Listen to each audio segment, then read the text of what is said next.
Olá, olá, tudo bem? Bom, a gente viu uma sessão maravilhosa, com 3 filmes incríveis, 3 olhares muito sensíveis sobre temas também tão importantes. Eu sou a Raquel Pellegrini, trabalho aqui na Secretaria de Cultura de Santos, e é um prazer a gente poder estar fazendo esse trabalho aqui. Nós fizemos essa sessão, Elas no Audiovisual, com o intuito de realmente discutir não só os temas que foram trazidos nos 3 filmes, Gordos Não Vão para o Céu, Cida Tem Duas Sílabas e Se Transformar, mas também sobre a questão de se fazer audiovisual nos grandes centros, né, como a Giovana Castellari, que é a diretora do Cida, é de São Paulo, e também fazer cinema aqui na Baixada Santista. Então, isso é muito importante, isso é uma realização da Secretaria de Cultura de Santos, e eu quero agradecer muito ao secretário Rafael Leal, e também à secretária da Mulher, da Cidadania e dos Direitos Humanos, a secretaria que é nossa parceira também nesse evento, a secretária e vice-prefeita Renata Bravo, muito obrigada também por essa parceria. É muito importante a gente estar sempre pensando nessa pauta, não só das mulheres e do seu papel na sociedade, mas também do cinema, né? Santos é uma cidade de cinema, com o selo da Unesco, uma política pública muito importante e defendida pelo prefeito Rogério Santos desde a época em que ele era secretário de governo. Então, isso é muito importante para o nosso movimento aqui da cidade. Eu trabalho aqui no Museu da Imagem e do Som, no departamento de cinema. Queria agradecer muito a toda a equipe do MIS, toda a equipe da Coordenadoria de Cinemas, em nome do Ricardo Vasconcelos, que é o nosso coordenador. Queria agradecer também toda a equipe de estagiários, que são estudantes de cinema, da São Judas, Campus Unimonte, também da Unisantos, né? O Pedro, a Paula, a Mariana, a Rafaela, o Felipe e o Gabriel. São super batalhadores, adoram o que fazem, e é muito legal para a gente, que já está mais, né, dobrando o cabo da Boa Esperança, como diria minha mãe, trabalhar com essa galera tão de perto, assim, que é muito importante. E a gente está recebendo aqui, antes de a gente começar e trazer as diretoras aqui, a Cibele Gonçalves. Cibele, pega o microfone ali, ó. A Cibele, ela é uma das coordenadoras do movimento do audiovisual da Baixada Santista, né? Que é um movimento muito importante, é um movimento que cada vez mais está se organizando, e a gente tem cineastas de toda a Baixada Santista nesse movimento. É muito bacana, a gente tem aí se unido cada vez mais e trazendo a força, principalmente quanto a políticas públicas das outras cidades, né? Aqui em Santos a gente tem um privilégio de ter um edital, né, que é o Prêmio Toninho Dantas, que é um edital para curtas-metragens. A gente está no 2º ano desse edital, né? A gente vai exibir agora, dia 4 de abril, lá no Guarani, aos filmes que foram contemplados, né, com R$80 cada um, para desenvolvimento do curta-metragem. Então, está todo mundo convidado, quem está aqui, quem está em casa. E, Cibele, eu queria que você falasse um pouquinho, né, a Cibele, que é cineasta, que tem uma trajetória desde a época do Querô, foi formada no Instituto Querô também, nas oficinas Querô, e fez a faculdade de cinema. Eu queria que você falasse um pouquinho do movimento. Obrigada por você ter vindo. Imagina, obrigada a você.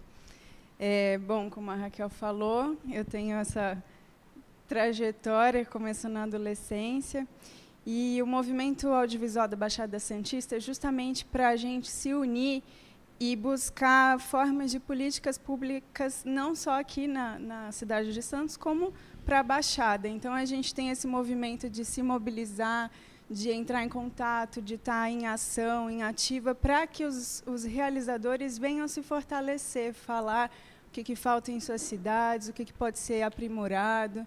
Então, A gente está com essa força, inclusive está com uma mobilização para ir nas universidades e falando para esses novos realizadores e produtores jovens, né, que estão aí para entrar e podem encontrar esse apoio no movimento. E uma das nossas recentes conquistas foi a plataforma Cinemabs. Anotem aí para pesquisar.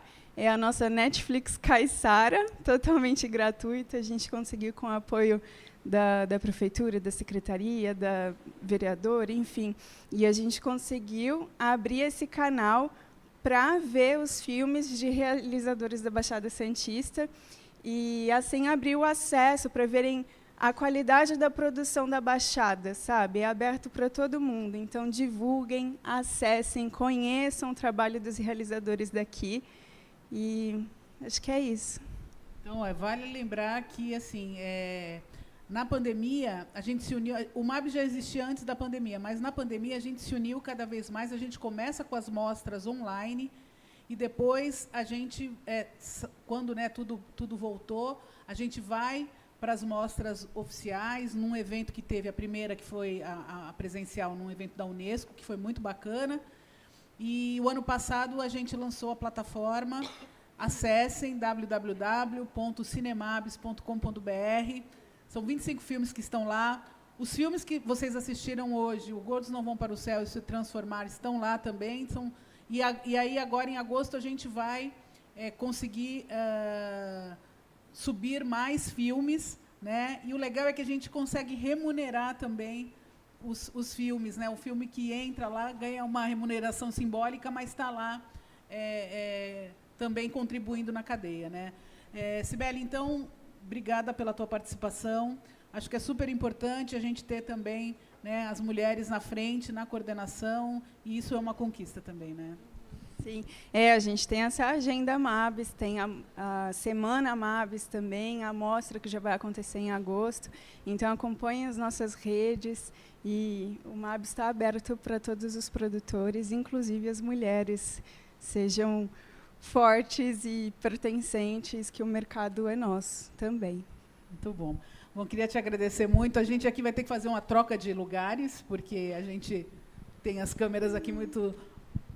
eu queria uma salva de palmas aqui para a Cibele, por favor. E agora eu também vou sair daqui, também vou abrir espaço para as diretoras e também para a Fabiana. Então, vou apresentar quem está aqui do meu lado, a Rafaela Souza. A Rafa é que vai mediar. A Rafa é a nova safra aí do cinema da Baixada Santista. A Rafa é estudante de cinema da São Judas Campus Unimonte, é estagiária aqui da Film Commission também, aqui, que é um órgão aqui também ligado à Secretaria de Cultura de Santos. Então, a Rafa vai fazer essa mediação, nessa união aqui de gerações.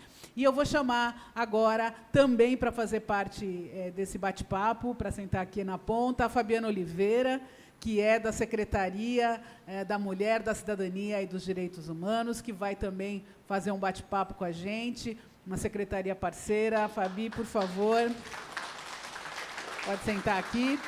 E agora a gente vai chamar a Cibele Apes. Infelizmente, está afônica, está com um problema na garganta, ela não pôde vir, está muito triste, mas ela está acompanhando aí pelo YouTube, ela está acompanhando. Então, Cibele, a gente estima as suas melhoras, espero que você se recupere bem e logo, tá? E se tiver alguma pergunta aqui da plateia, que vocês podem perguntar também, a gente tem uma plateia linda aqui também, a gente passa para você aí, se você puder, a gente dá a resposta aqui, tá bom? Agora eu quero chamar Giovana Castellari, diretora do Cida Tem Duas Sílabas, um filme feito lá em São Paulo e que é um prazer a gente te receber. Deixa eu levantar.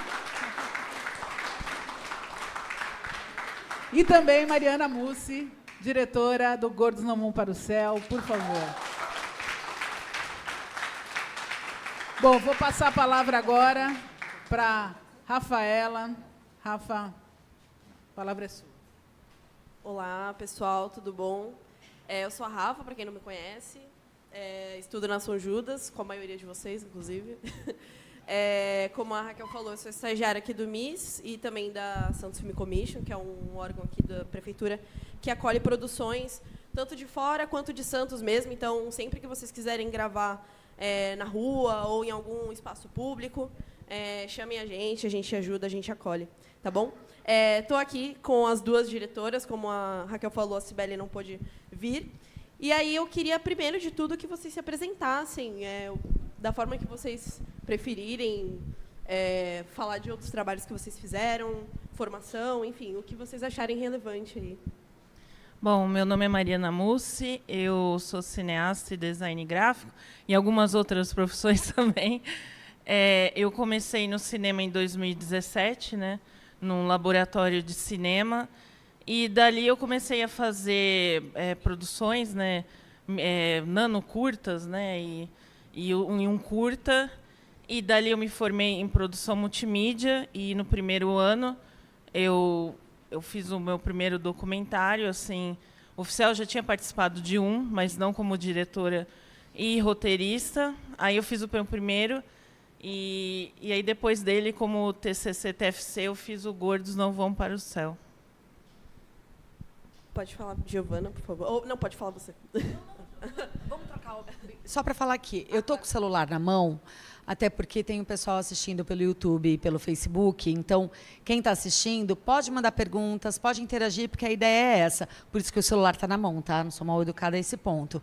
Aí a gente troca. O que você acha? Esse mic fica aqui, esse mic aí ou não? Então, esse aqui precisa... Então, beleza, bora. Bora.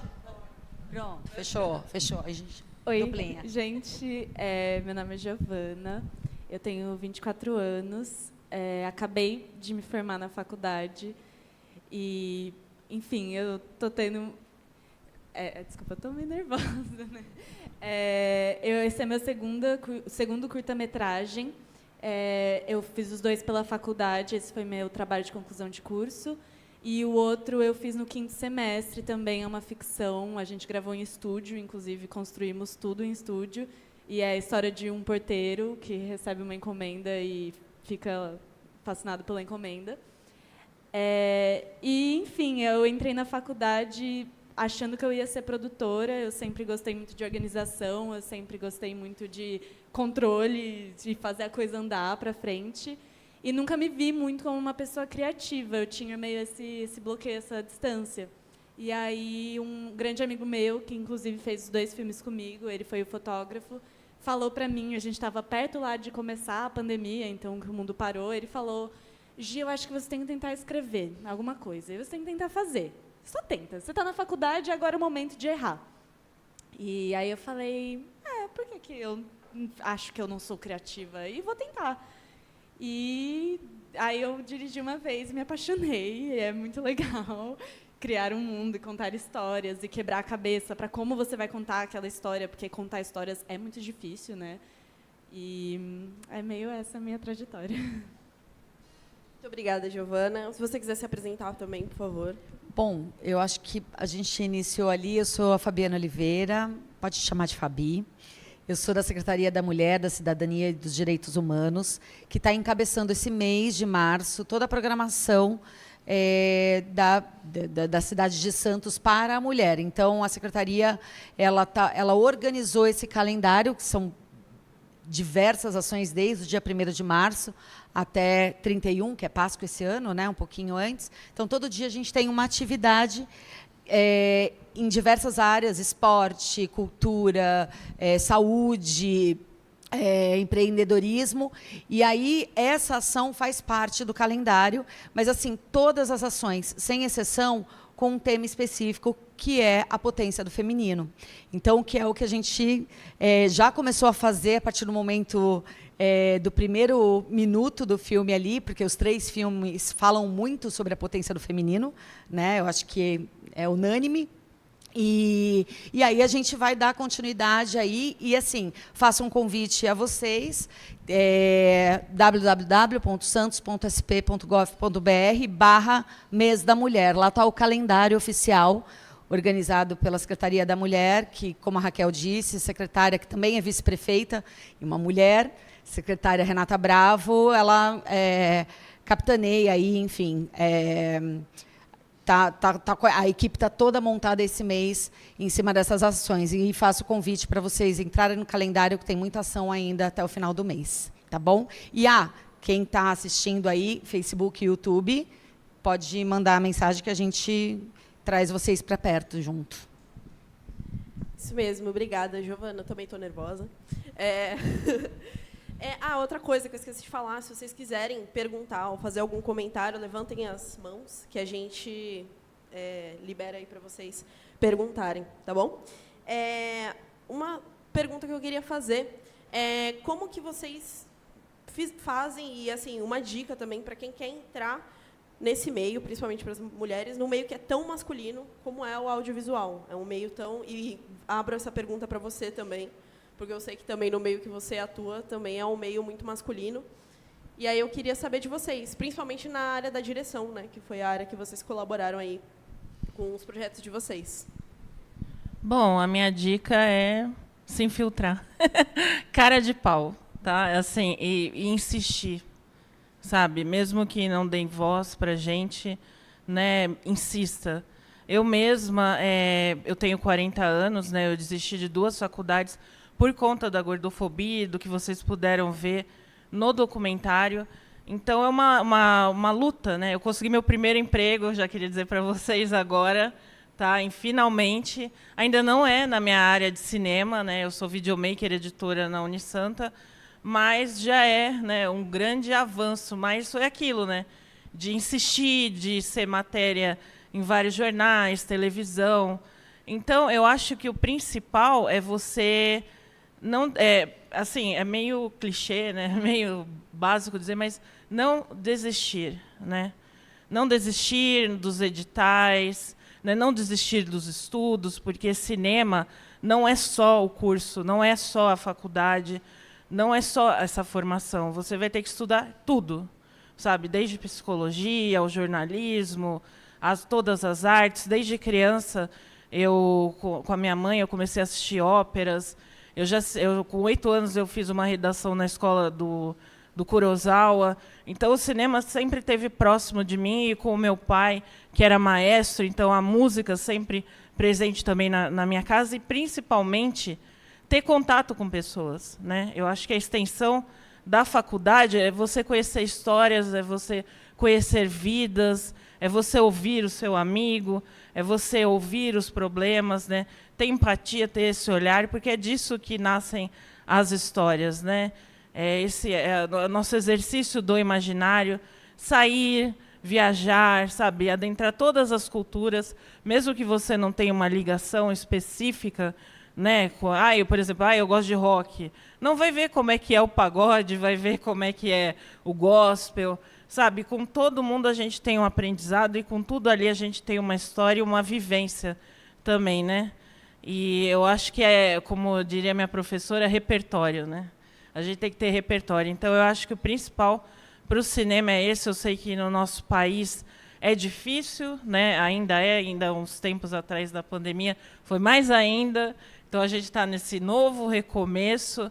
É difícil, por exemplo, editais. Não são todos que vão ganhar os editais, né? Não tem edital suficiente para todo mundo. Mas acreditar que, se você tem uma ideia, faz com o celular, mesmo que você não tenha uma câmera, insista. Aquilo pode ser refeito, aquilo pode ser comprado por uma produtora, aquilo pode ser visto por um estudante de cinema. Então, se você tem uma ideia, não deixa ela morrer, não deixa ela esquecida. Se você quer aprimorar ela, vai aprimorando. Mas não desista. Eu acho que o principal é não desistir, ainda mais se é a sua paixão, né? Se é a sua verdade. Eu penso assim. Então, eu acho que eu tenho 2 coisas que eu gostaria de falar, e eu acho que são coisas que eu tive para mim e que me ajudaram muito. Primeira delas é, encontre seu bando, porque nós da arte, a gente anda em bando. A gente tem lá o grupo que faz sempre as coisas com a gente, que entende a nossa cabeça, entende como a gente pensa, é respeitoso com as nossas ideias. Você não vai apresentar uma ideia e a pessoa vai falar de cara, nossa, que horrível. Ou, às vezes, ela até sabe o jeito de falar, e vocês têm essa liberdade. Então, primeiro de tudo, encontre seu bando. E aí, segundo de tudo, sendo uma mulher e tendo essa carinha de menininha, fofinha. Muita gente tenta chegar na minha orelha e falar como eu tenho que fazer as coisas. Ah, eu quero colocar a câmera aqui. Ah, mas você tem certeza? Ah, por que você não bota lá? Ah, mas você não sei o quê. Gente, a gente tem que se impor. A gente estudou, a gente sabe por que a gente quer. A história, acima de tudo, ela está na nossa cabeça, falando da pessoa que dirige, né? Só o diretor está pensando no filme inteiro. A pessoa da arte, ela está pensando na arte. A pessoa da foto, ela está pensando na foto. Quem está pensando em tudo é você, diretor. Então, assim, você tem que ter uma confiança na sua fala, sabe? Saber se impor.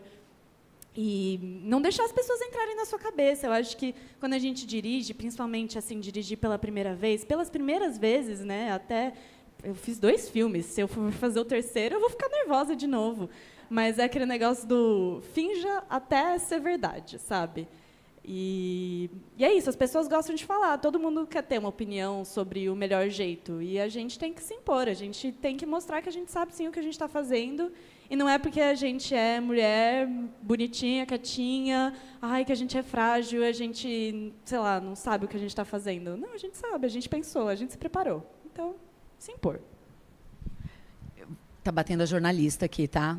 A roda, o nome da roda, o nome desse momento, na verdade, não é nem a roda, né? Toda a ação é o lugar do olhar.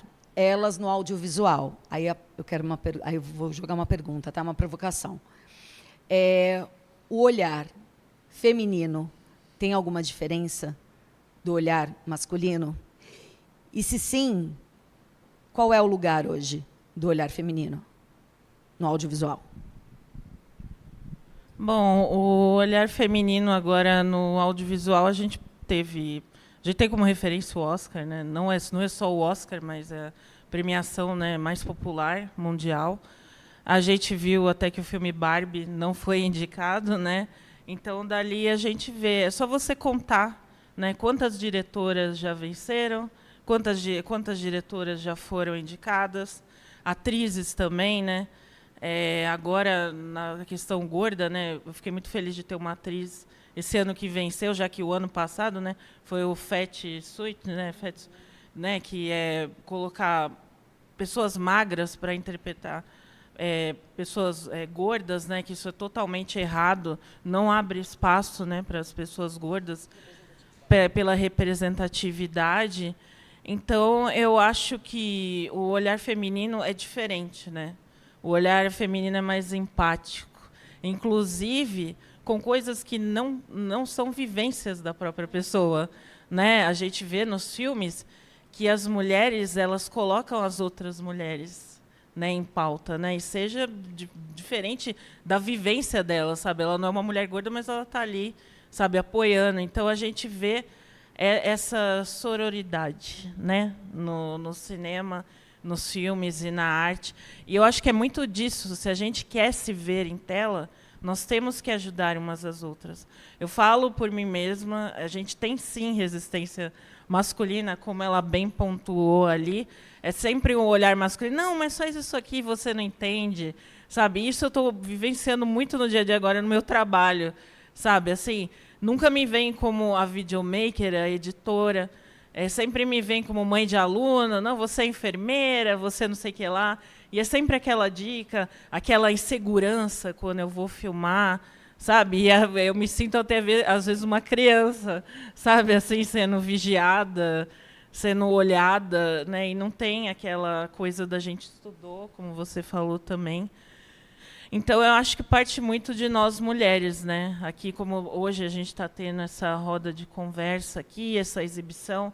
Então, é persistir, né? De ter exibições, de sempre ter essa cota de mulheres. Infelizmente, a gente tem ainda que entrar por cota, né? Mas é necessário, sabe? É importante dizer isso.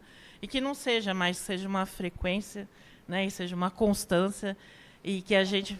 Para a gente não precisar e a gente só falar dos nossos filmes, a gente só falar dos nossos troféus e nas nossas mudanças no dia a dia também. Bom, eu acho que assim, essa questão do olhar, né? Cada um tem um olhar por si só a começar. Como, por exemplo, uma pessoa de Santos vai ter um olhar de Santos, uma pessoa de São Paulo vai ter um olhar de São Paulo, a Rafa estuda em tal lugar, vai ter um olhar de tal lugar. É assim que funciona. Mas na questão da mulher, como você falou, a empatia, a sensibilidade.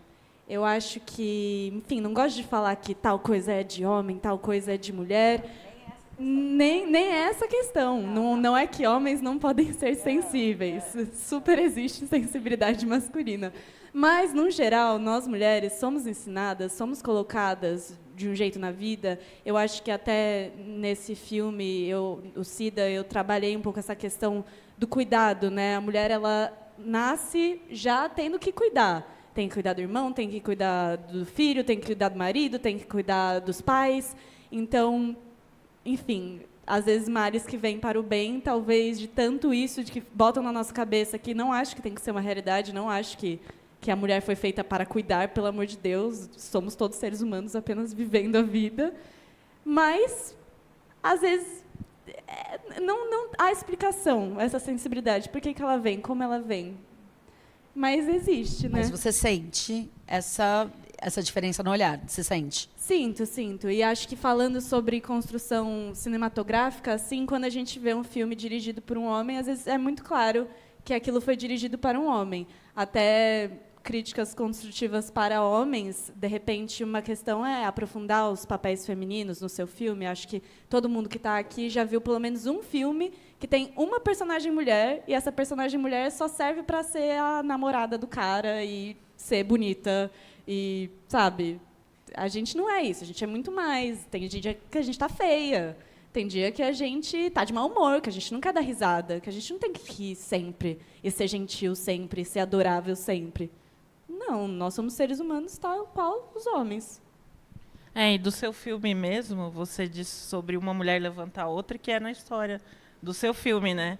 Que é a professora que vai lá e levanta a nossa personagem principal, né? Então, tá ali bem explícito. E é assim que a gente tem que ser meninas e mulheres na vida real. É que eu acho que também a gente tem esse negócio um pouco da irmandade feminina, no sentido de que, enfim, qualquer pessoa que faz parte de um grupo que sofre alguma coisa, que você vê a sua dor no outro, né? Então, assim, se eu vejo uma mulher, por exemplo, como você falou, você está no seu trabalho e ninguém confia em você, ninguém acredita no que você está falando. Eu já passei por isso. Então, eu vou me sensibilizar com o que você está passando, eu vou entender. E, assim, acho que é um pouco disso, como você bem colocou, a empatia, né? Se colocar no lugar do outro. Muito obrigada, gente. Obrigada também por colaborar. Outra pergunta que eu tenho para vocês. Vocês duas, e a Cibele também, além de dirigirem, vocês também montaram os filmes de vocês, né? Fizeram uma participação forte ali na montagem. E aí eu queria saber quais são os lados positivos disso para vocês ali na produção, quais foram os lados negativos, e também que dica você dá para as pessoas, porque assim, todo mundo aqui é estudante de cinema, então provavelmente todo mundo vai ter que montar, editar, fazer o café e outras coisas mais, e malabarismos, enfim. Então, que dica vocês dão para aprender a separar as duas coisas, na direção, na montagem e tudo mais? Bom, assim, eu digo que existem acasos divinos, como diria um diretor famoso, né? Então, o processo da edição também é aquilo, né? É a imersão que quando você está ali na linha, sabe? E você fazer tentativas até chegar ao que você quer. E, às vezes, o corte que você fez sem querer acaba, bom, assim, eureka, e ali você tem também. Mas, claro, é desde o início ter um roteiro certo, né? Ter a ideia que você vai apresentar, né? E ali tudo se desenvolve. A edição é realmente uma coisa complicada. Eu falo que é o maestro, né? É o compositor ali, né? Eu acho que é tão importante quanto as outras, mas ainda eu acho que é um pouco mais ali. É o que vai ditar o ritmo, né? O que vai saber o que se tira ou não, né? Como o Oscar, que não está aqui hoje, falou, né? Mas ele me falou que a professora dele ensinou nele mãos de tesoura. Então, ele já me falou. Então, eu acho que nesse processo, eu posso dar um exemplo como começa o meu processo de filme, né? Eu sento, eu escrevo o roteiro, assim, baixa, sabe, em mim. Então eu já tenho a ideia ali escrita e eu começo a imaginar na mente. Eu começo a assistir dentro da minha cabecinha o filme. E sempre a trilha sonora, para mim, já está pronta, sabe? Eu já sei o que eu quero colocar ali. Então, dificilmente eu altero essa passagem, então eu assisto várias vezes, sabe? Então eu já fico feliz antes de todo mundo, porque na minha cabeça está ali já rodando, né? E assim é difícil dizer, né, como fazer, além do curso, mas também é aquilo, né? Treinar, é treino, né? Também, gente, é treino diário de ter essa agilidade nos cortes. E ter também uma equipe que te ajude nesse processo também. Eu acho que isso é importante. Eu acho que eu também já fugi de uma parte da pergunta que você falou ali. Eu fiquei divagando. Mas é isso, né? E eu acho que, principalmente, a verdade do que você quer passar ali, né? É a verdade. Não tenham medo de recomeçar, sabe? Assistir e falar, não, tá horrível, né? Vamos de novo. Vamos de novo. Vai tentando, sabe? Assim... tem aquela coisa, né, que a gente tem de imediatismo, né, de já querer lançar, mas às vezes você precisar pausar, você precisar ficar 1 ano, 2 naquilo. Apresente quando você tiver confiança de saber que aquilo é realmente o que você quer mostrar. Tá? Não tenha esse imediatismo, a não ser que for, por exemplo, um documentário, aí já é uma coisa diferente, né? A gente ali lida com o tempo, então, dependendo do material que você vai colocar, ali já não pode tanto, né? Mas se for uma obra de ficção, é isso, sabe? É trazer a verdade e colocar isso em prática, né? E se precisar ser refeito, refaça. Quantas vezes for preciso, né? Também. Bom, da minha experiência com montagem, eu acho que o maior perigo que as pessoas dizem de um diretor montar o seu próprio filme é a questão do apego. Porque você vai estar lá no set, aí você grava a cena, e foi tão legal gravar a cena, foi tão delicioso, aí chega na montagem e não funciona. E o diretor não quer cortar, porque lembra daquela memória de como foi tão bom, e às vezes a cena até tá boa, mas ela não entra no filme. Então, acho que esse é o maior perigo de um diretor montar. Mas, no meu caso, como eu montei também, e, enfim, sei desse perigo, eu acho que é a questão de meio autocontrole, assim. Tipo, por exemplo, tem ao menos 2 cenas do Cida que foram cortadas, que eu gostava muito, que o elenco gostava muito, depois vieram me falar, ai, senti falta daquela cena. Eu falei, sim, pois bem, mas não funcionou. E acho que é meio isso, tipo, não ter medo de mexer no seu material. Tipo, existem, acho, 3 filmes, né? Tem o filme que você escreve, aí tem o filme que você grava, e tem o filme... tem a versão do diretor, e tem o filme que sai no final das contas, né? Eles são 3 filmes completamente diferentes. Porque no papel tudo pode. No papel você pode voar, você pode, enfim, ir botar uma cena que é em Nova York, aí depois você vai ter que pensar como que você vai para Nova York e gravar aquilo.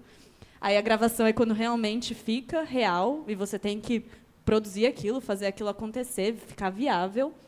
E na montagem, que eu acho que, assim, uma dica que eu tenho é: diretores, montem pelo menos alguma coisa na vida. Eu acho que a montagem ela ensina muito para a direção, porque ela vai te ensinar sobre ritmo, ela vai te ensinar sobre decupagem, que é muito importante para você poder chegar num set e aí alguém dá uma ideia de algum plano e você já sabe que aquilo não vai montar. Tipo, aquilo não vai montar, aquilo vai ficar estranho, vai causar uma estranheza. Ou, às vezes, também tem aquele negócio, né? Entenda as regras para subverter as regras. Tipo assim, eu sei, por exemplo, quebrar o eixo, né? Que tem que gravar daqui e daqui. Aí eu sei que se gravar daqui vai causar uma estranheza. Eu sei disso. Mas e se for o meu objetivo? E se eu quero causar uma estranheza? Aí é você entender as regras do jogo para jogar junto com ele como você acha, né? Então a montagem vai ensinar muito. A montagem, assim, é, como você disse, é o maestro, é quem coloca o filme no final. E tem diretor que gosta, né? Que fala que prefere ficar longe do processo da montagem porque gosta de um olhar fresco, de uma pessoa que vai pegar o material pela primeira vez e entender o filme. Mas é isso. Também, no caso do Cida, eu montei junto com um amigo. Então, eu dividi esse trabalho. Eu pude ter esse olhar fresco, assim. Ele deu várias sugestões que foram ótimas, que, enfim, agradeço muito a ele. Mas é isso. Eu acho que a montagem para uma pessoa que gostaria de dirigir, ela é bem essencial. Eu arrisco dizer, mas não quero também falar regras do mundo, né? Quem sou eu? Eu esqueci, agora já lembrei de novo. Bom, eu queria falar do processo de montagem do meu, assim. Falando sobre você, sobre ousar, assim, eu sou 100% ousar, sabe? Esse filme antes passou por outras vistas, né? E aí foi me dito tantas coisas para eu retirar aquilo, para eu tirar não sei o que lá.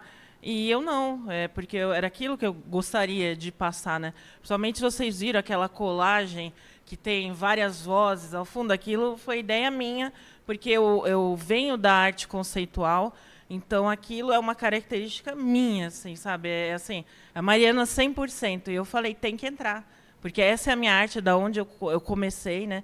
É assim que eu me expresso mais imageticamente. Falando do processo ainda de edição, vou resumir um pouquinho, porque como eu passei por tudo ali, para mim foi muito difícil esse processo. Tá, eu chorava todas as noites, tanto das gravações quanto da edição. Para mim, aquilo foi muito ruim, sabe, esse processo. Então, assim, eu falo até, eu não indico você editar sozinho quando é um material tão seu. Tá, eu acredito, como ela disse, de entregar na mão de outro editor, mas eu quis ainda colocar a mão aí desde o início, né, para também ter um material característico meu, né, e não fugir também da proposta que eu queria, mas é um processo doloroso quando se trata de algo tão seu, assim, né? Então, eu acho que é bom ali nesse processo você ter alguém. Por isso demorou para ser lançado, né? Porque eu entrei no processo de depressão, assim, e por outras coisas que aconteceram também ali, de questionamentos.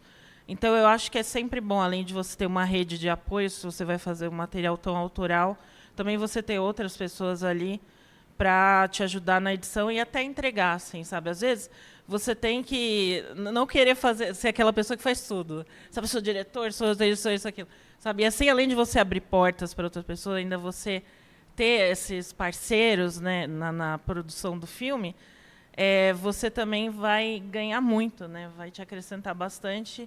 E outros olhares também são importantes na hora de se fazer um filme. Gente, não foquem só em vocês, assim, sabe? Escutem também outras vozes, isso aí é importante. Tem interação aqui no YouTube, tá? Deixa eu... Yuri Castro, parabéns por essa mostra linda. Aqui, o pessoal, eu tô acompanhando aqui YouTube e Facebook, tá? Aqui no YouTube, Yuri Castro, parabéns por essa mostra linda, filmes incríveis e essenciais. Matheus Camargo, boa noite. Tem pergunta do Matheus. Como as cineastas independentes brasileiras estão encontrando caminhos e soluções para lidar com os desafios institucionais e estruturais presentes na indústria cinematográfica? Precisa repetir, não? Bom, eu posso falar por mim, assim, eu não me formei em cinema, mas não foi por conta de vontade, né?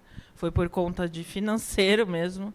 Eu não consegui fazer a faculdade de cinema. E eu acho que é muito disso, né? Eu acho que faltam escolas de formação para pessoas que não têm condição. A primeira coisa que você ouve da sua mãe, do seu pai, é assim, você é louco, isso aí é coisa de rico. Cinema é coisa de rico. Né? E até hoje ela fala assim.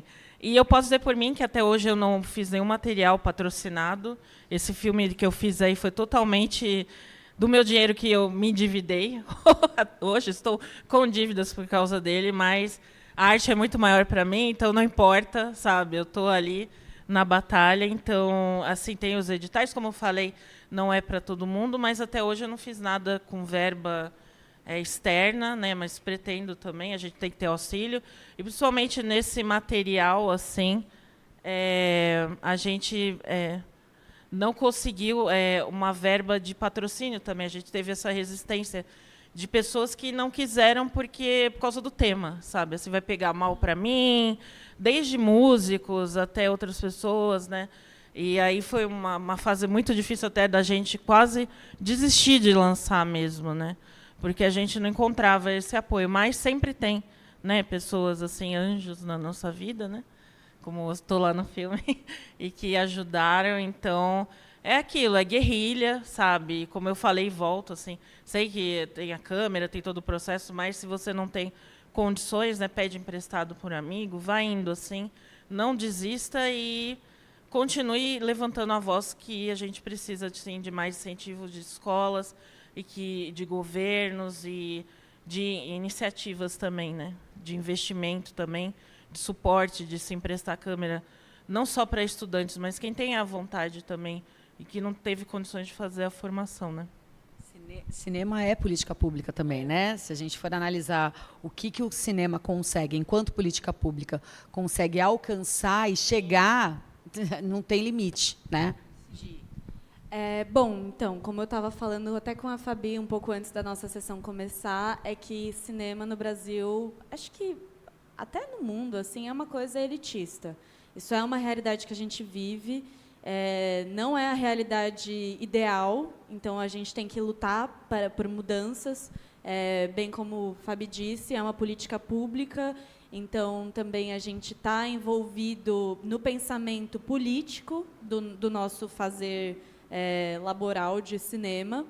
Mas, enfim, falando um pouco sobre a minha experiência, os meus 2 filmes eu fiz na faculdade, tive esse privilégio de poder estudar cinema, e até como nossa plateia hoje aqui é praticamente composta de estudantes, uma coisa que eu falo para vocês é: aproveitem este momento da faculdade para fazer filmes com os amigos de vocês. Porque é um momento da vida de vocês que vocês vão estar 100% dedicados a pensar naquilo. Porque vocês ainda são estudantes, sei que tem gente que trabalha e estuda ao mesmo tempo, mas ainda tem aquele tempo do estudo frequente que ele é muito diferente, é muito essencial assim, para poder fazer cinema. Então, enfim, eu fiz meus 2 filmes na faculdade, eu pude viver esse momento de estar pensando 100% sobre eles, e foram filmes que a gente também financiou independentemente, a equipe que contribuiu com o dinheiro para realizar. Então, também é aquele negócio, né? Artista no Brasil, no começo, sempre está pagando a própria arte. Também não acho que sou certo, mas é o que acontece muitas vezes. E, enfim, e agora que eu saí da faculdade e já estou assim sedenta para gravar mais e para fazer mais coisa, eu estou nesse momento justamente dos editais, de estar lendo bastante edital, estar entendendo como que funciona, escrevendo projeto para edital. Acho que é uma coisa muito legal da gente aprender a fazer. O que precisa ter lá, justificativa, público-alvo, como que funcionam os pontos, como que eu faço um orçamento. Então, assim, como eu disse, não é o cenário ideal, né? Não é aquele cenário... Cinema não é luxo, né? Muita gente acha que o diretor só chega lá e dá o close e fala corta e está feito. Não, gente, é muito corre atrás. Então, assim, cinema no Brasil, o diretor é produtor também. Se você não tiver clareza do que é o processo, como ele funciona, você tem que ter a sorte de ter alguém do seu lado que saiba muito bem. Então, encontre essa pessoa também. Se você abomina esse tipo de coisa, se você odeia pensar em edital e, sei lá, não gosta de escrever e quebrar a cabeça com isso, busque pessoas, busque contatos. E como, né, Mari disse no começo, faça amigos. Amigos que, às vezes, vão ter um equipamento que precisa. É isso, né? Uma pessoa só não precisa ter todo o equipamento lá. Eu tenho câmera, tenho microfone, eu tenho o chroma key. Não, às vezes um tem o microfone, aí o outro tem o chroma key, aí o outro conhece um estúdio que acho que é de boa pegar de graça. E nos contatos, né? No jogo de cintura, aquele jeito, o jeitinho brasileiro. Sim, e no meu documentário, o diretor de fotografia, ele era um fotógrafo que nunca tinha se aventurado, né, além de cobrir casamentos e fazer fotos. E ele tem uma visão maravilhosa. Tudo que eu passava para ele, inclusive as fotos, foram assim, chamaram muita atenção, né, viralizaram, né. Elas foram muito importantes para transmitir a ideia, né. E a gente teve esse casamento ali artístico muito forte. Eu não sei se vocês viram a capa, né, o pôster, né, do do documentário onde eu cheguei lá no estúdio da faculdade, né? Que eu, quando estava cursando produção multimídia, cheguei com uma tesoura e uma fita métrica. Ficaram me olhando assim, né? Que é louca.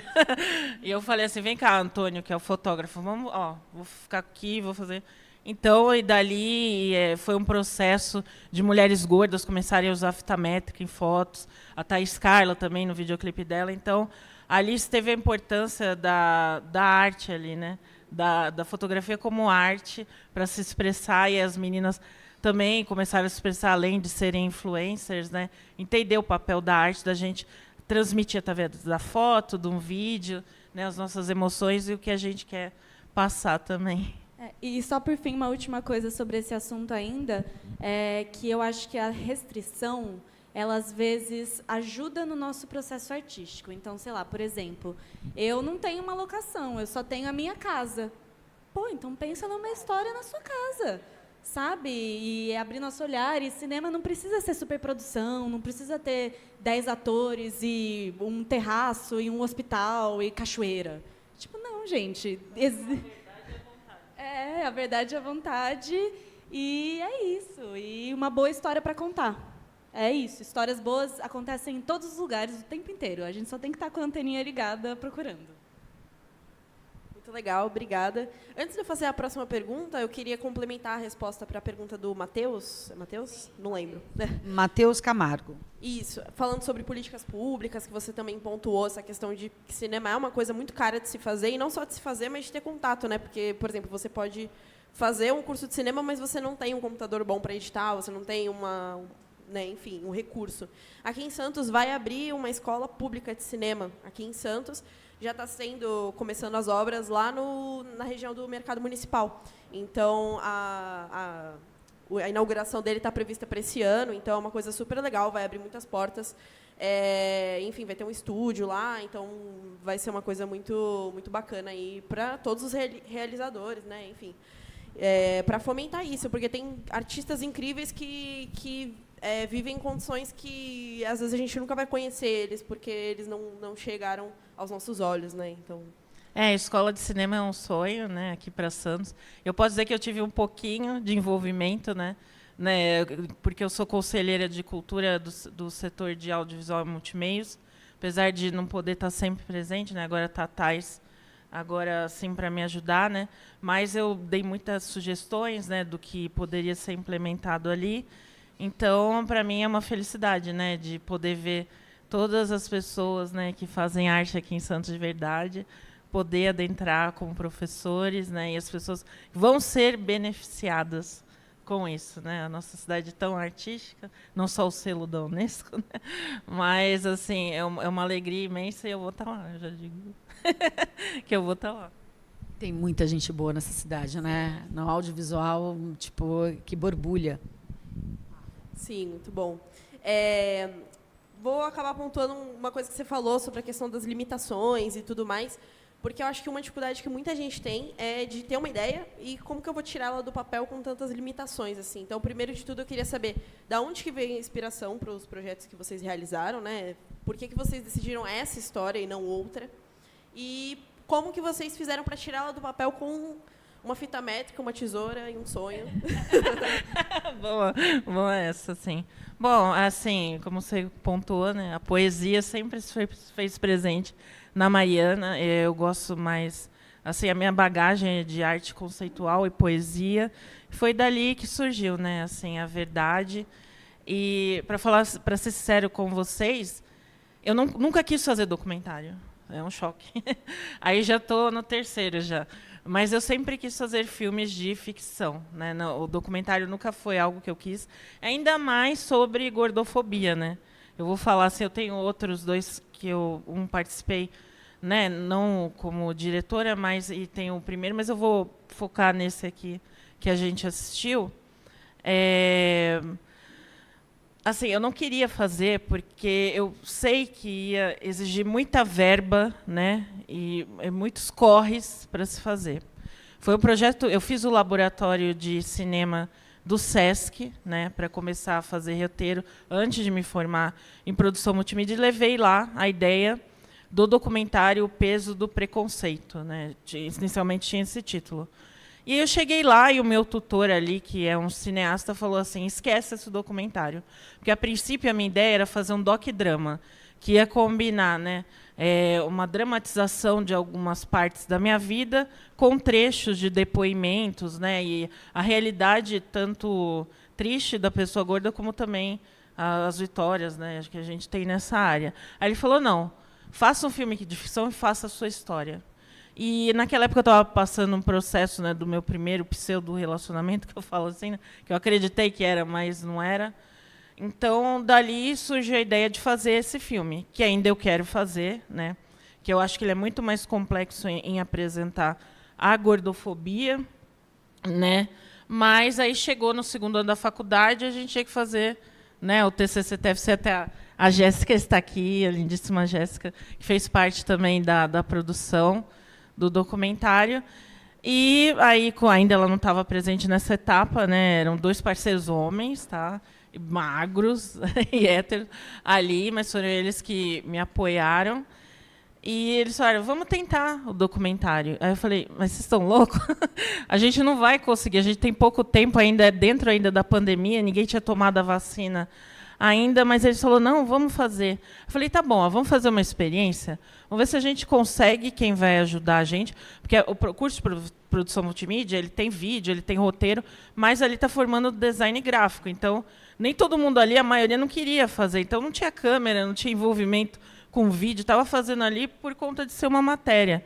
Então a gente se desesperou. Como a gente vai achar o cinegrafista? Como é que a gente vai achar, né, o editor e as participantes? Mas vamos tentar. Ó, vamos dar um mês aí na nossa pesquisa de campo. Se não der certo, aí a gente tenta outra coisa. E ali, aquela mágica de que sim, tem que acontecer. E aí eu pus o anúncio no Facebook, né? Aí um amigo como o meu, falei, eu conheço a Selminha. E aí indicou ela falou, eu quero participar. E aí tinha a Drica, que era a minha professora, né? E aí foi difícil convencê-la ali, mas ali ela topou fazer. Então, ali surgiu, e aí eu tinha esse conhecido que eu tinha conhecido no market, sabe o marketplace do Facebook? Eu fui comprar uma lente para aula de fotografia. Aí ele me vendeu, ainda deu um brinde, ele falou, eu sou fotógrafo, conheço a sua professora, quando você quiser fazer um trabalho, eu falei, vou chamar ele. Você veja, assim, faça o contato, sabe? Eu sou conhecida como a Mariana Contatos. Então, é importante ter essa rede. E dali a gente foi. Ali que nasceu tudo, eu tinha um amigo que era editor de vídeo, né, que agora está morando em outro lugar, mas antes morava em São Paulo. E foi dali, sabe? Foi dessas poucas pessoas, aí entrou a Jessi no projeto, e foi dessa vontade, sabe? Todo mundo ali entendia o que eu estava passando. Então, foi dali que nasceu assim, o projeto. Então, é a vontade e verdade de não desistir. E, às vezes, a sorte também. A sorte é um fator também que né, não se vende, né, mas é também. Bom, o SIDA, eu tive a ideia quando eu estava lendo Pedagogia do Oprimido, do Paulo Freire, e ele fala sobre processo de alfabetização, e o Paulo Freire tem aquela questão, né, que ele acha falando do Paulo Freire, meu amigo íntimo, ele acha. Não, ele... mas ele adoraria.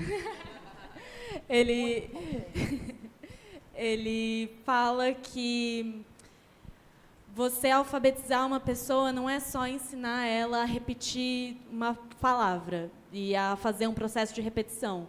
Não, é você pegar elementos do dia a dia daquela pessoa e aproximar aquilo dela para poder fazer ela aprender. Então, sei lá, um pedreiro, eu vou ensinar para ele cimento, eu vou ensinar tijolo, enfim, uma costureira, vou ensinar linha, costura.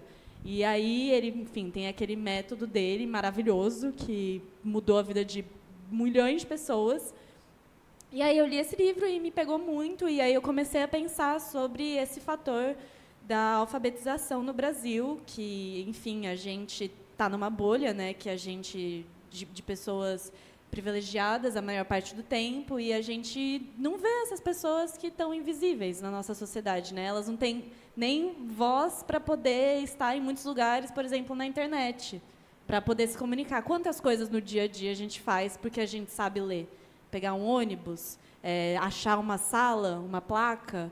Então, comecei a pensar muito sobre isso, sabia que eu queria falar sobre isso, e depois eu pensei sobre a personagem. Quem que pode ser uma pessoa que passa por isso? Alguém que trabalha com uma coisa manual que não requer exatamente que ela leia no dia a dia. Aí me surgiu a costureira, porque eu queria muito falar sobre uma mulher. E aí a gente já traz a questão de que, geralmente, esses trabalhos são ocupados por mulheres. E aí, a partir disso, foi surgindo esse grande quebra-cabeça que ia se encaixando, sabe? Para ter as ideias das cenas. Eu ficava, meu Deus, mas como que eu vou mostrar em tela que ela não sabe ler? Fui pensando em situações, aí até meu pai trabalha muito com obra, e aí ele me falou, bom, lá nas obras, geralmente a gente sabe que alguém não sabe ler quando você fala para ir numa sala e a pessoa não sabe achar a sala. Eu falei, tá aí uma coisa, tá aí uma situação. Aí fui juntando essas peças, assim, na cara e na coragem, com muito respeito. Eu tinha muito medo de acabar criando um personagem estereotipado, um personagem que, enfim, fosse um desserviço para essas pessoas. Então, também tinha muito na minha cabeça essa parte de... Cuidado, né? De cuidado, exato. Fui no Facebook, entrei em vários grupos de costureiras e botei lá... Eu tinha vergonha, né? Sou estudante de jornalismo, estou fazendo uma pesquisa. Sei lá, tinha vergonha de falar para um filme, tinha medo que isso afastasse as pessoas. Mas aí fui me infiltrando, fui entendendo esse universo e é assim que aconteceu. Mas eu acho que tem muitos jeitos de se ter uma ideia. Acho que não tem muito um caminho certo. Então, o que eu mais acredito para o meu dia a dia assim, é esse negócio, como eu disse, de ter sempre as antenas alertas. Às vezes, você pega um Uber e ele fala uma coisa que, cara, você fala, meu Deus, isso é uma cena. Ou isso dá um filme, ou alguém te conta uma história. E agora eu estou muito na onda da autoficção, assim, sobre escrever sobre coisas que você realmente passa.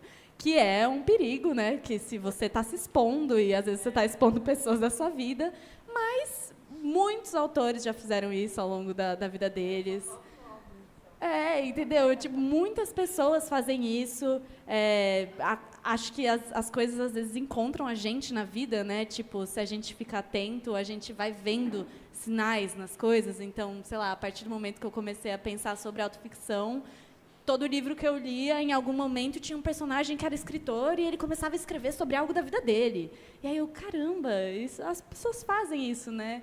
Então, acho que é um jeito até legal de começar, né? Escrever sobre o que você conhece, o que está próximo de você.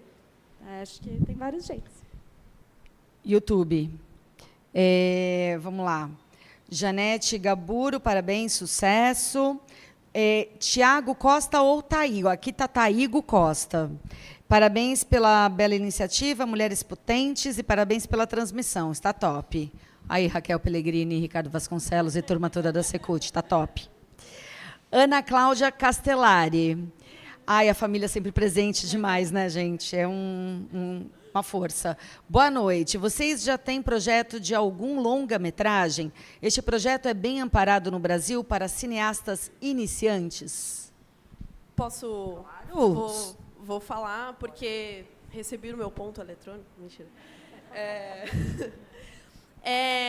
O Se Transformar, ele foi contemplado no primeiro concurso de curta-metragens daqui de Santos, de fomento à cultura.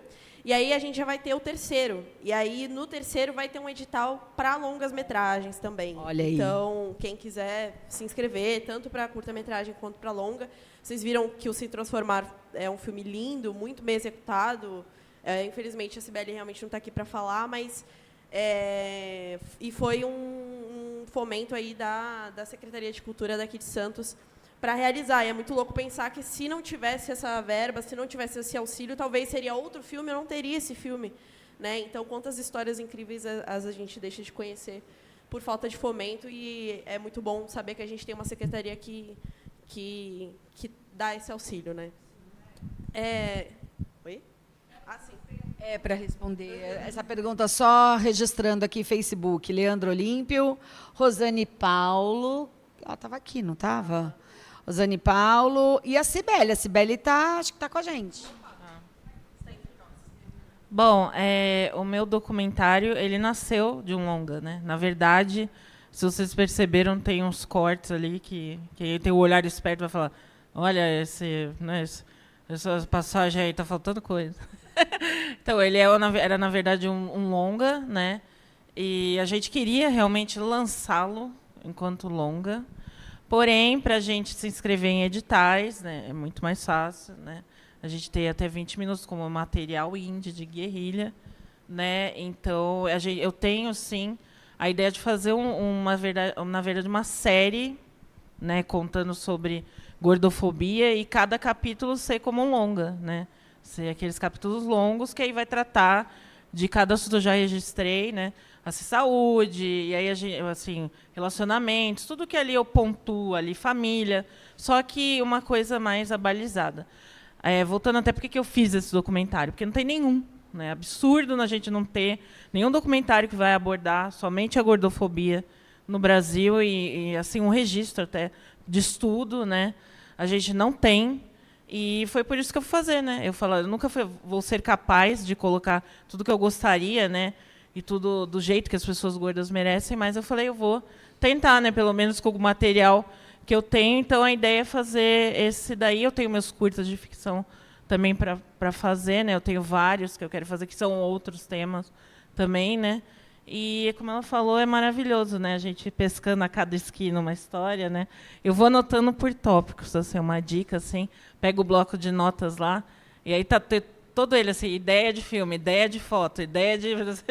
Então, aí eu vou anotando. Às vezes, era um exercício que a gente fazia em sala, né, até com a Raquel, que era pegar ideias soltas, assim. Eu fiz um roteiro de uma bailarina venezuelana, que aí acaba a internet na cidade, né, e aí... Dali foi por tópicos que ela foi colocando na lousa ali, a gente ia escolher algum deles, eu, na hora, assim, deu a ideia, peguei e já escrevi o roteiro ali, saiu na hora. Entendeu? Então, assim, esse brainstorm, assim, é necessário. Por isso é bom a gente estar com pessoas, trocar ideias. Aí, do nada, você tem ali, você escreve, né, um livro até. Então, é esse exercício também. Bom, o Brasil, a gente tem um pouco essa tradição do diretor ele ser roteirista, né? Primeiro, boa noite, mãe. Tudo bem? Você está me vendo? Um beijo para você, papai também. Enfim, o diretor no Brasil, geralmente, ele é roteirista, né? Não acho que isso tem que ser via de regra, mas falando dessa perspectiva, eu acho que é bem importante. Uma vez alguma pessoa me falou sobre isso, não lembro quem que foi, mas sempre tenha projetos na sua gaveta. Porque você nunca sabe quem você vai encontrar, você nunca sabe as conversas que você vai ter. Então, sei lá, por exemplo, agora o Cida, fiz esse curta e estou com essa meta até o final do ano de escrever ele em formato de longa. Porque, enfim, ele está circulando, nunca sei quando eu vou encontrar uma pessoa que pode se interessar e eu falo, você sabia que ele já está escrito como longa? Quer dar uma lida? Quer financiar o meu projeto? Então, acho que é bem legal isso, da gente estar sempre escrevendo, independente do formato. Acho que o curta, eu tenho uma paixão assim, por curta, gosto muito do formato, mas médias metragens existem, longas metragens existem, videoclipe, às vezes, dá para contar histórias e ser videoclipes narrativos. Então, é esse negócio de estar sempre... teve uma ideia? Escreve, nota no bloco de notas, tenta pensar ela um pouco mais a fundo. Teve uma coisa que uma vez eu vi assim, na internet, alguém falando, uma regra dos 7 minutos. Que qualquer coisa que você estiver com muita preguiça de fazer, você se propõe a fazer aquela coisa por 7 minutos. E que aí o nosso cérebro, a partir do 8º minuto, ele já entrou naquele negócio e ele já vai fazer. Então é isso, eu sei, às vezes eu passo muito por isso, às vezes é muito difícil sentar para escrever. Mas é quando eu falo, não, eu vou. Mesmo que seja muito difícil, mesmo que seja chato no começo, mesmo que eu me sinta não criativa, eu vou, e aí, passa 2 horas e eu escrevi 5 páginas. E, uma página por dia, 5 páginas por dia, né? A vida é muito longa. Então, eu comecei com é bom falar disso de roteiro, né? Para deixar umas dicas aqui. Eu sempre gostei de escrever, a minha mãe me incentivou muito, né? A escrita, né? A fazer redações. Eu era sempre aquela que tinha as redações maiores notas, né, na escola. Eu sempre gostei muito disso. Então, aí encontrei também na poesia. E, ó, para vocês verem, uma poesia minha virou um curta, né? Então, às vezes, o que você tem guardadinho ali, que você acha que não vai dar nada, só uma legenda de foto no Instagram, né, para algo artístico, ali vira um roteiro, né? E o meu exercício maior é fazer um diário. Eu uso o bloco de notas, assim, contando coisas, sabe, do dia a dia, assim. Além de ser o meu psicólogo ali, é portátil também, é dali que surgem muitas ideias também. Então, anotar, como ela disse, né? Então, assim, coisas cotidianas do dia a dia, ou algo que você viu ali, tudo pode ser material, olha, é consumir de várias coisas que você estiver vendo, várias conversas, tudo ali pode ser um estalo, né? Em qualquer momento, até numa sala de aula que eu estava fazendo um trabalho, eu tive ali, eu parei, sabe, e já fiz. Então, não tem tempo e lugar. Então, é ficar sempre atento. E esse exercício. É nesse exercício que a gente vai conseguir, né, ter novas ideias e fazer as coisinhas. E para fechar esse tópico, eu vou fazer aqui uma provocação para quem estiver escutando. É porque é uma coisa que eu comecei a fazer esses dias e eu adorei. Então, acho que todo mundo tem que tentar fazer pelo menos uma vez.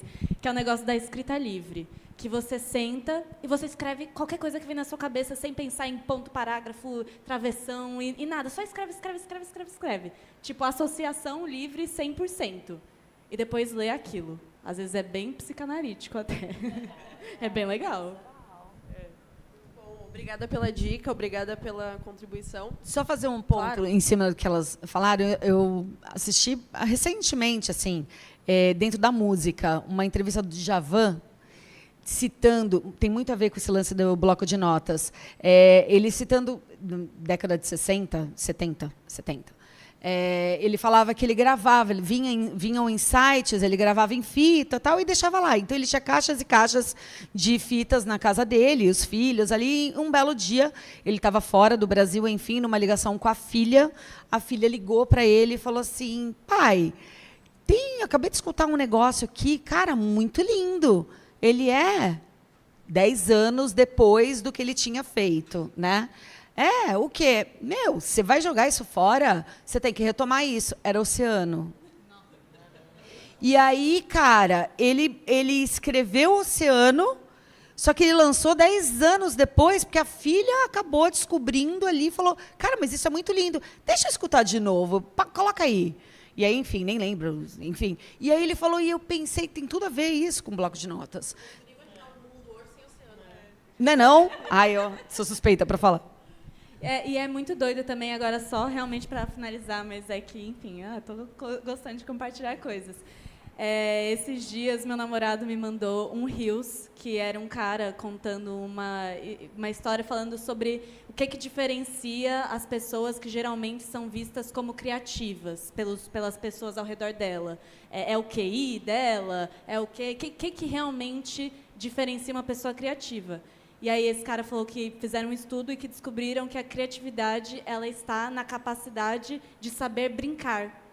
Só por brincar. Sem nenhum propósito final, sem ser por trabalho, só porque você gosta daquilo.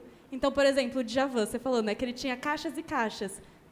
Porque ele gostava. Porque aquela era a brisa dele, ele chegava em casa e ele queria fazer aquilo. Por que a gente começou a fazer cinema? Porque a gente gosta. Então, eu sei que às vezes a vida coloca 1000 pressões e o dinheiro, e a possibilidade, e trabalho, né? Tipo, a gente também... Tem pessoas que têm privilégio de poder perseguir esse caminho, mas tem pessoas que precisam trabalhar, que precisam pagar conta. Então, é isso, tipo, brinquem por brincar, escrevam por escrever, dirijam seus amigos, façam um filme caseiro. Tipo, você não sabe, às vezes, o que isso vai virar no futuro. O oceano. Ai, que lindo isso! A obrigação de produzir aliena, né? Mas eu vou ficar quieta.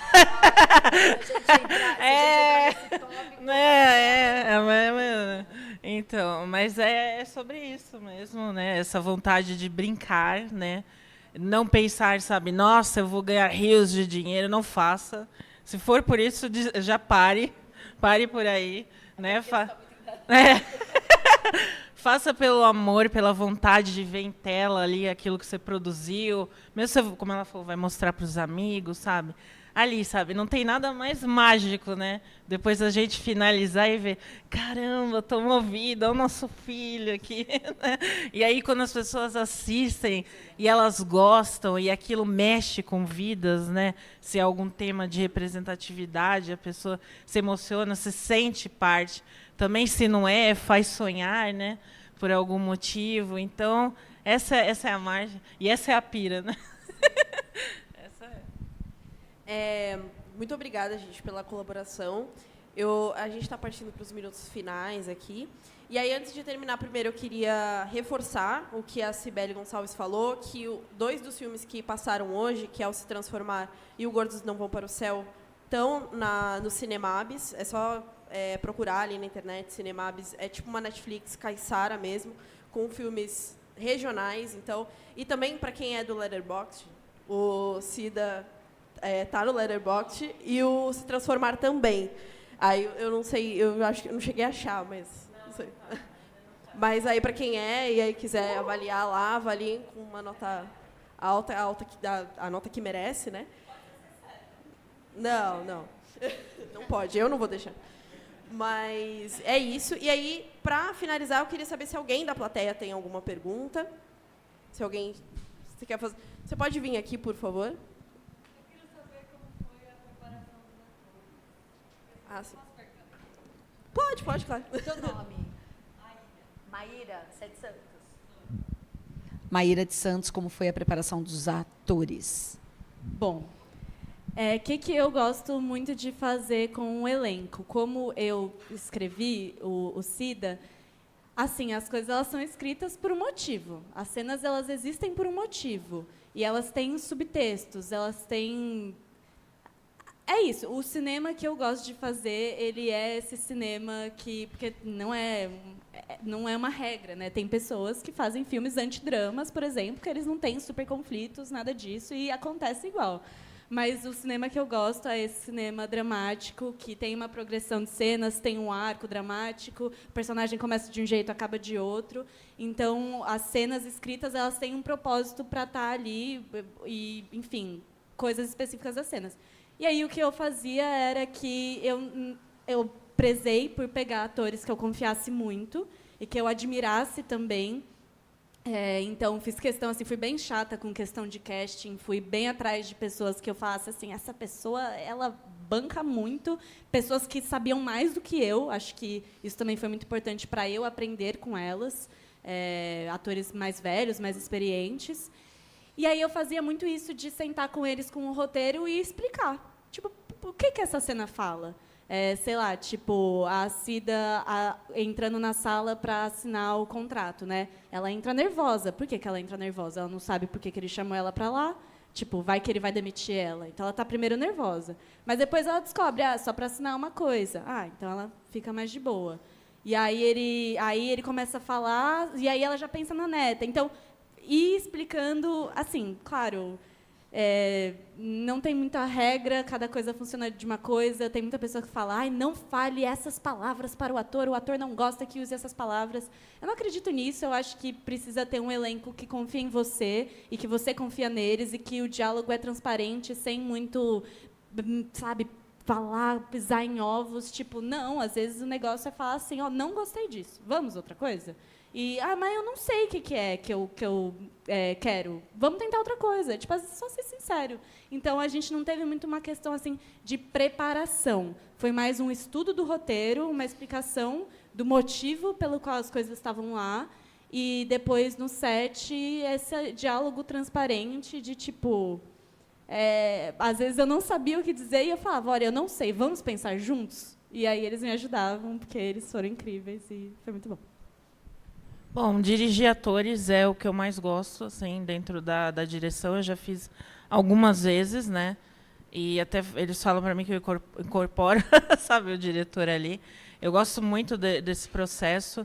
Inclusive, trabalhei com pessoas que não eram atores e ali se descobriram, né? É toda uma dinâmica, Mariana, de ficar repetindo a história para ele, até ele pegar aquela veia do personagem, eu coloco uma trilha sonora de fundo no ensaio, e aí vai e rola a mágica ali, sabe? Quanto ao meu documentário, né, não foi nada ensaiado. Isso que é um problema do documentário, é um desafio, porque ligou a câmera ali, você não pode falar, chora de novo ali para mim, né? Emociona ali, né? Não tem como, dá aquela risadinha, não tem. Então, você tem que estar com o microfone 2, 3, 20, 200, porque mesmo refazendo não vai ficar a mesma coisa, né? Não vai ficar da maneira que você pensou. E ali foram histórias reais, e como a gente deu o eixo delas? Deu o eixo na hora da montagem, né? O segredo do documentário é a montagem ali, e acabou as histórias casando. Eu falando aquele meu relato, né, da pessoa que eu vi na infância, e ele casava muito com a Selminha e o Anderson, mas ele foi um acaso mesmo, um acaso mágico da sétima arte, que ali rolou e foi, e ele fez essa construção maravilhosa. Sempre me pergunta assim, qual é a dica, qual é o truque? Mas não tem, gente. Acontece e nasceu ali mesmo. Alguém mais tem mais alguma pergunta? Por favor, se você puder vir aqui.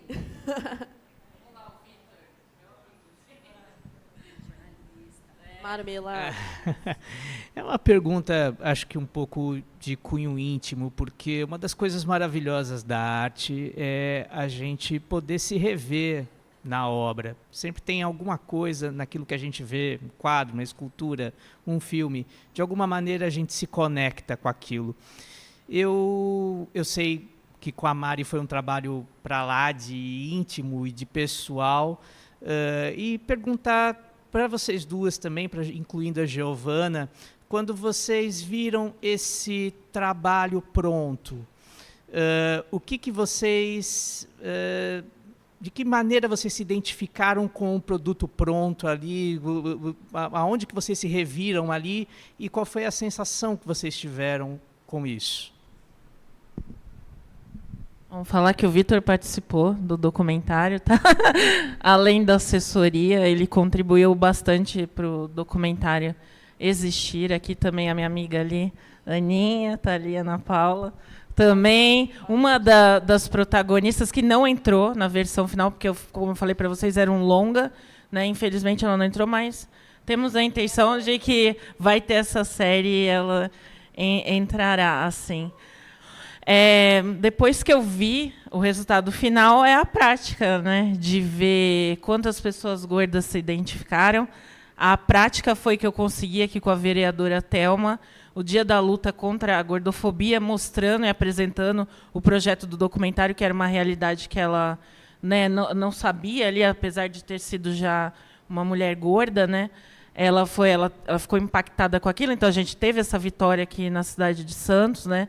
E aí eu pude, com essa rede, conhecer a Malu Gimenez, que é uma grande especialista da área, e outras mulheres gordas ativistas, chegar ao Pop Plus, que antes eu era só uma espectadora ali na plateia. Eu fui convidada para o debate, e aí essas semanas eu já fui matéria da Folha de São Paulo falando sobre o meu primeiro emprego, falando que 7 de cada 10 empresas não contratam pessoas gordas, chocando muita gente. Eu acho que é isso, né? É esse o produto audiovisual. Ter ganho também o Curta Santos foi uma motivação também de eu conseguir meu primeiro emprego. Então, essa rede, né, de ajuda e de apoio, e as pessoas impactadas, né? Eu acho que toda obra tem, como também vai ser a dela, que ela vai falar. No meu caso, pergunta difícil. Eu pensei assim profundamente sobre ela.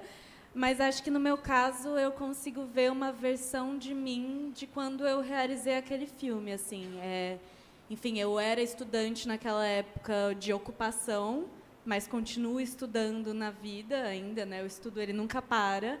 Então, eu vejo uma estudante que estava muito preocupada em como contar uma história, em como fazer tudo ser entendido, em como amarrar as pontas.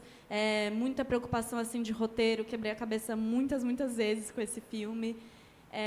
Então, acho que é um pouco isso que eu vejo, sabe? Hoje em dia, até super tem coisas que eu mudaria no filme. E eu acho que isso não é nada de ruim, né? Eu acho que até significa crescimento da nossa parte, que a gente viveu mais, a gente viu mais filme, a gente leu mais coisa, e hoje a gente faria de outra maneira. Então, acho que é isso. Eu vejo uma versão de uma Giovanna que, com os seus 22 anos, começou a escrever aquela história, e hoje, com 24, ainda continua vivendo ela, e daqui a pouco abrir espaço para novas histórias, novos jeitos de contá-la. Isso é muito importante você falar, né? Eu, antigamente, sou da época da VHS, né? Na escola, eu já fiz a primeira filmagem, inventei uma historinha. Nem era trabalho, gente, mas eu já inventei lá. E era dali. Aí eu, com a minha vizinha, eu brincava de atuar com ela. A gente fazia peças de teatro. Então, sempre ali a arte dá indícios, né? Então, esses são os pequenos indícios. E é isso que leva a gente a fazer. E sempre a gente vai, depois que assiste a obra, colocar... falar, errei nisso, errei aqui, podia ser melhor, né? A gente nunca vai estar satisfeito, né? Mas esse é o processo do aprendizado também, da gente, de instigar a gente a fazer mais, né? E no próximo, né? Já vai ser melhor, só melhor. Então, acho que é isso. Vou finalizar aqui só com uma canetada que eu preciso compartilhar de um livro do Peter Brook, que chama A Porta Aberta. E no final desse livro, enfim, ele é um diretor de teatro e ele fala muito sobre o processo criativo dele e sobre montagens de peças e como que teve uma ideia no começo e aí mudou para várias ideias e como no final foi a ideia do começo. E aí ele encerra o livro falando assim: porque um processo que muda o tempo inteiro não é um processo de confusão, mas sim um processo de crescimento. E isso me marcou muito, eu acho que isso diz muito. Canetada aqui agora. Maravilhosa. Pessoal, a gente está encaminhando para o final. Vamos finalizar aqui as entrevistas, mas elas vão ficar por aqui, então a gente vai comer um pouquinho, e aí vocês podem perguntar coisas que vocês quiserem, que vocês não ou tiveram vergonha, ou não veio a pergunta na hora, enfim. Elas vão estar por aqui atendendo, e, enfim, e é isso, são pessoas acessíveis, né? Sim. E aí eu vou pedir, por favor, para a Fabi dar uma última palavra e para vocês também darem a última palavra de vocês, por favor. Muito obrigada, muito obrigada a presença de vocês mesmo. Eu sei que deve estar sendo muito inspirador, não só para as mulheres, mas também para as pessoas que estão começando agora, que vão fazer seus TCCs e seus trabalhos e tudo mais, mas principalmente para as mulheres que a gente se enxerga muito ali no meio acadêmico, a gente olha para o lado e a gente vê muitas mulheres, mas quando a gente vai ver os créditos dos filmes e a gente vai ver o mercado, são muitos homens, e isso dá muito medo. Assim, isso dá uma sensação de, cara, até que ponto que eu tenho um lugar, assim, sabe? Então, eu fico muito feliz de olhar para vocês e ver que a gente tem um lugar, e acredito que isso seja um sentimento que todo mundo compartilha aqui. Então, é isso. Muito, muito, muito obrigada pela presença de vocês. Você veio de São Paulo, você que veio até aqui e compartilhou todas as experiências de vocês. Muito obrigada mesmo. Gente, só quero agradecer a todo mundo, agradecer a Secretaria da Mulher, Secretaria da Cultura de Santos, agradecer o pessoal aqui do MIS, o pessoal do Curta Santos, o festival, né, que foi onde a gente primeiro teve a oportunidade de ser exibido aqui na cidade. Agradecer pelo carinho, pelo olhar com o nosso filme, por acreditar na nossa potência. Agradecer o Ricardo também, né? E acho que é isso. Muito obrigada pela oportunidade, assim, por dar um microfone para a gente e falar, pode brisar, porque acho que isso é muito legal. Eu gostaria de agradecer também o Ricardo, Raquel, também aqui, que ajuda a gente, incentiva, né, e não faz a gente desistir. Vocês foram 100% na caminhada do documentário e da gente ter essa vontade até de lançar, né? Então, que era um trabalho que a gente estava tão desmotivado com tantos nãos, né? Com tudo que aconteceu. Então, é um prazer imenso. Eu espero que aconteçam mais dessas, para mais mulheres estarem aqui também e para mais mulheres produzirem mais filmes e tudo de bom para a gente. Bom, gente, eu fiquei feliz pra caramba, porque eu acho que deu super certo, né? A ideia da troca aí com a Raquel, enfim, o Ri também, que é uma dupla dinâmica. Eu acho que deu super certo, eu acho que a gente conseguiu atingir a fala do potente do feminino, eu acho que deu para perceber aqui, e isso, tipo, tomou felizona, real. E eu acho que é legal, talvez, até jogar aqui uma ideia de por que não fazer algo para começar uma vez por mês, hein, Rachel? Quem sabe a gente puxa a roda aqui e a gente começa a brisar. Traz o bloquinho de nota e começa a escrever daqui mesmo. Eu super topo. Estou aqui semana que vem, se quiser.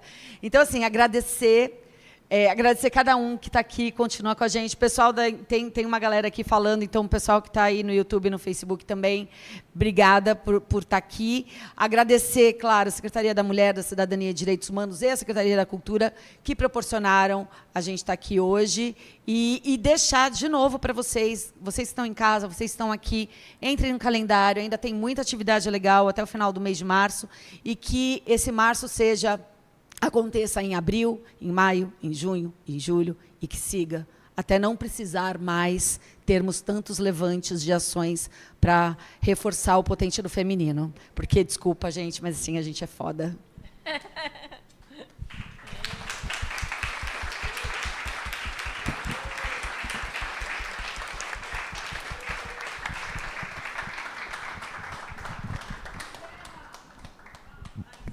Opa! Acabou, mentira. Gente, então é isso. Muito obrigada a presença de todos aqui. Saiam por aí falando do Cinemabs, saiam por aí falando do SIDA, falando como que o cinema local e o cinema independente e universitário é muito bom e é de qualidade, cinema nacional. E é isso. Muito obrigada pela presença de todo mundo, pelo calor da presença de vocês. Muito obrigada mesmo. Gente, sim, frequentem o MIS. O MIS tem uma programação, às vezes, meio híbrida, mas sigam o Instagram do MIS, né, @_MISSantos. E também o Cinearte, né, porque toda semana tem filmes. Eu ia falar, o Cinearte está dentro do calendário com uma programação mega especial com o feminino. O Cinearte inteiro, no mês de março, o feminino está lá. Então, por favor, nós temos um cinema na areia da praia. Que cidade nesse país tem isso? Não tem, nós temos. Celton Mello já citou, inclusive, sobre isso. E o MIS, que é um dos lugares mais lindos dessa cidade. Sim, gente, filmes que vocês se matam no torrent para achar, tem lá. Então, acompanhe a programação do MIS, acompanhe a programação do Cinearte. E é isso. Muito obrigada.